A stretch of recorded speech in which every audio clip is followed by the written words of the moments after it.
Joining us this morning on day 2 of Apex, and thank you, Ian, for joining us here on stage. Pleasure. That was a really inspirational moment we captured there with your CEO. I love it. Yeah, very well done. Thank you. Yeah. So Ian Bode's Chief Strategy Officer at Ondo Finance, of course, but Ian and I go way back. Ian has a long history in crypto. He was the head of the crypto practice at McKinsey for many years. So, I mean, we've been talking about tokenizing these types of financial assets for years and years and years. And now, we see it really being real. A lot of that leadership coming from companies like, Ondo Finance being a real leader. And so, what do you think it is about this time, like this year, last year? When would you mark the real turning point, and what were the drivers of it? Yeah, I love that question because I distinctly remember my first project I ever did within McKinsey was in 2016 for a French bank talking about tokenization.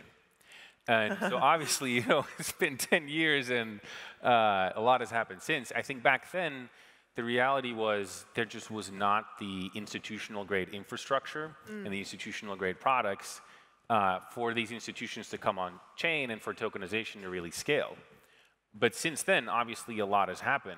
A lot of the technology has become significantly more robust. We are finally at a point where the regulatory clarity is starting to emerge.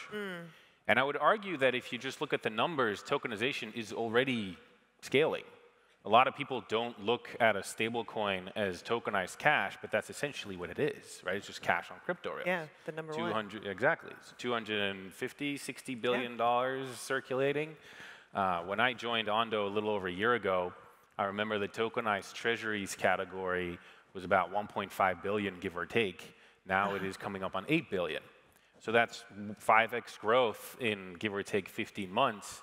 You're really starting to see that inflection point and hockey stick moment, first in cash, now in treasuries. And a big question is, what's next? Is it going to be real estate, private equity?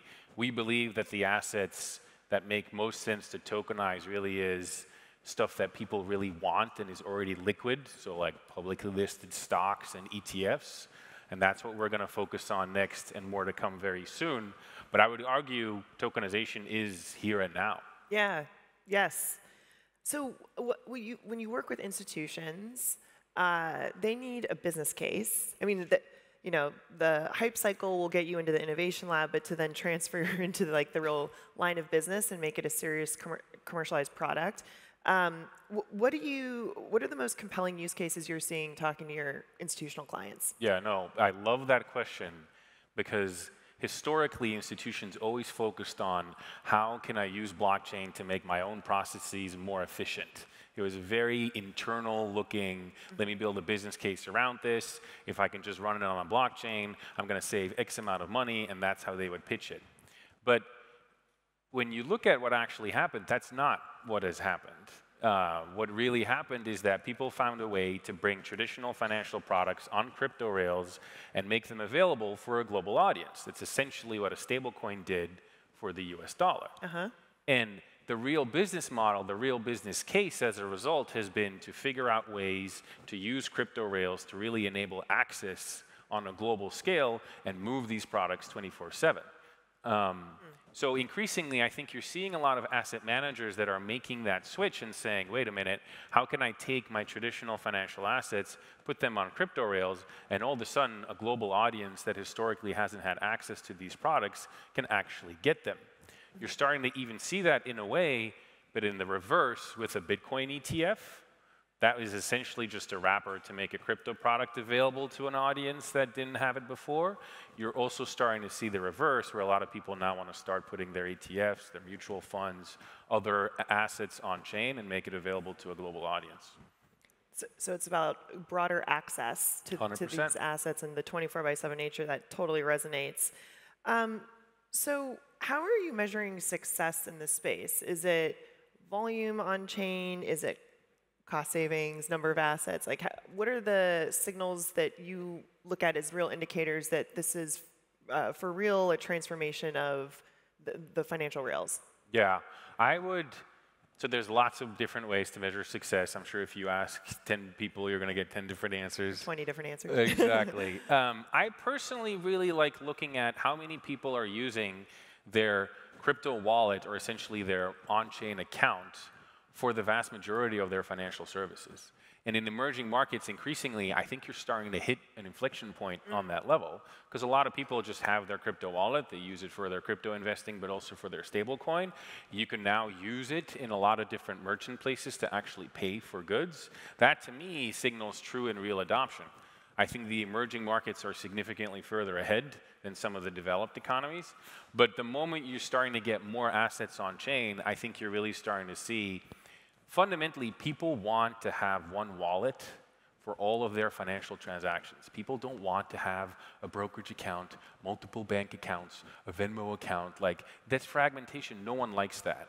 Yeah. So the beauty of this technology is it allows you to really aggregate everything into one wallet, one account, one rail.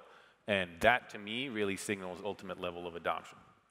Do you have a view of how that phenomenon might translate from emerging markets into the most developed markets?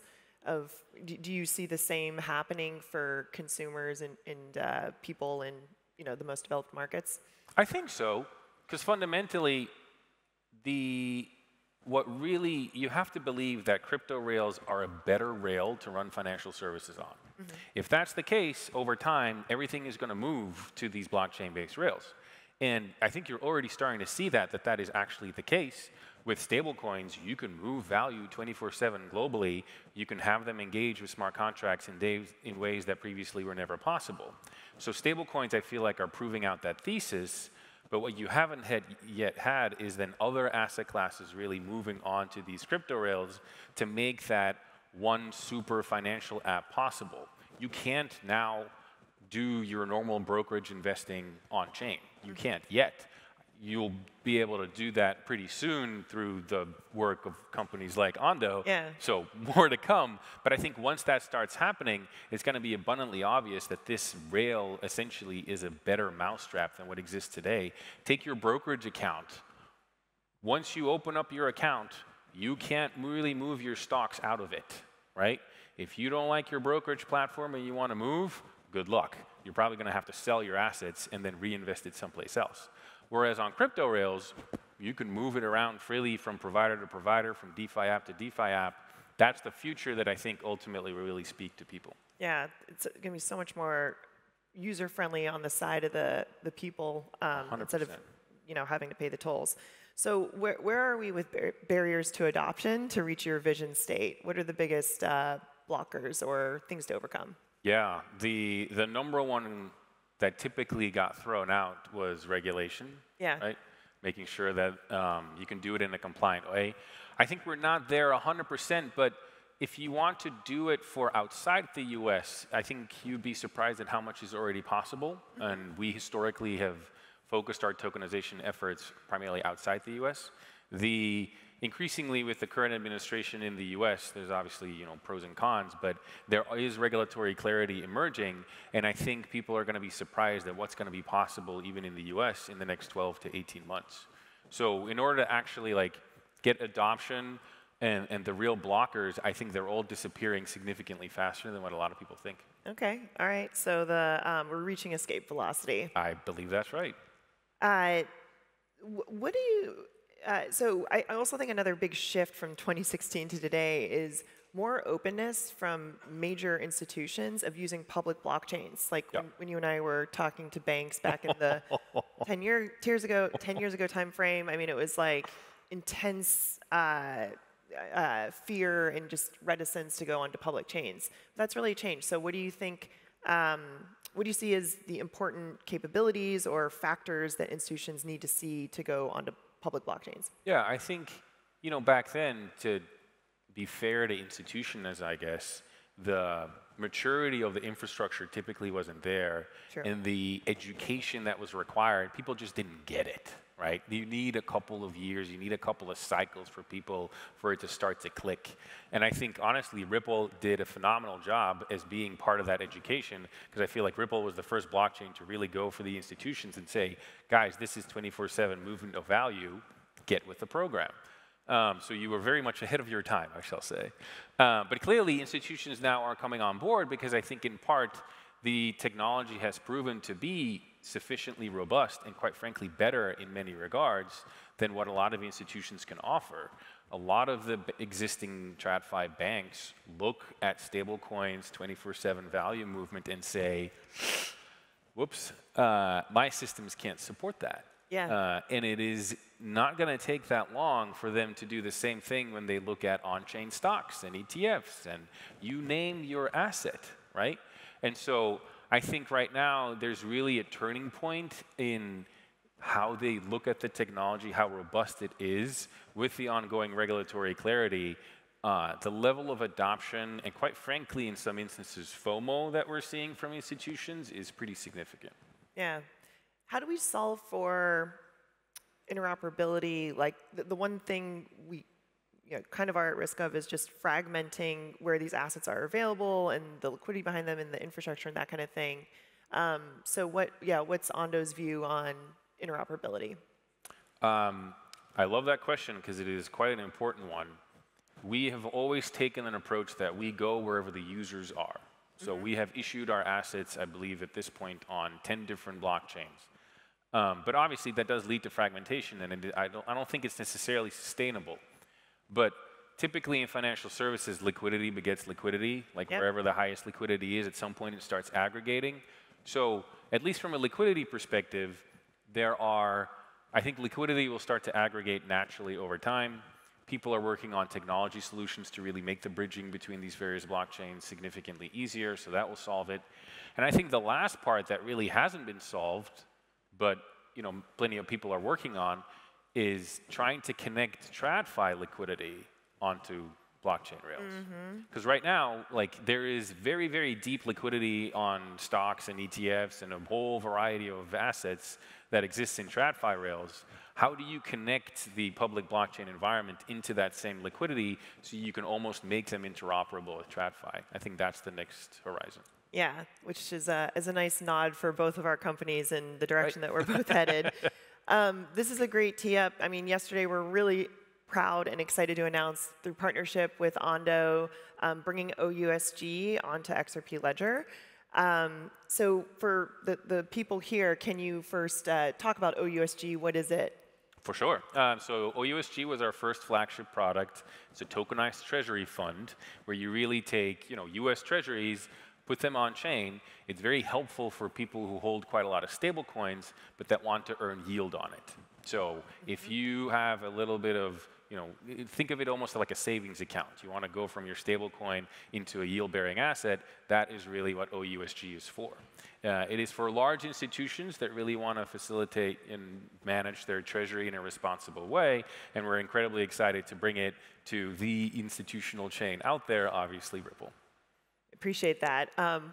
Leading to a next question of what made you, because you mentioned you have your products on 10 chains. So what was it about XRP Ledger that made sense to you to put OUSG into it? And OUSG is actually only on 3 chains. Yes. The USDY is the other one. It's on more chains, but we are more selective, I think, in the chains that we bring OUSG to.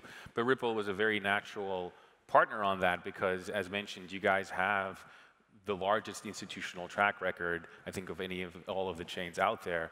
We are talking to a lot of the same institutions.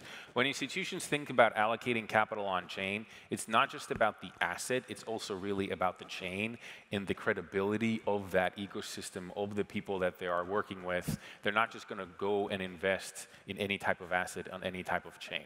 So from that regard, Ripple was a very natural choice.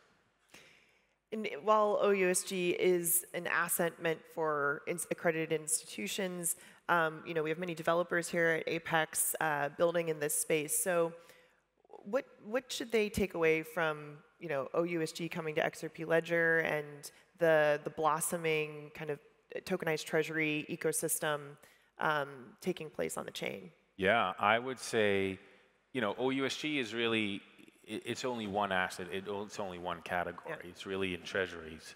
But increasingly, I would I would prepare for a future where it's not just about crypto and stablecoins and now treasuries. It really is going to be anything that you could possibly want on-chain. Any type of financial asset is going to start moving on-chain to certain chains, right, where there's already liquidity, where there is adoption, where there's institutional pedigree.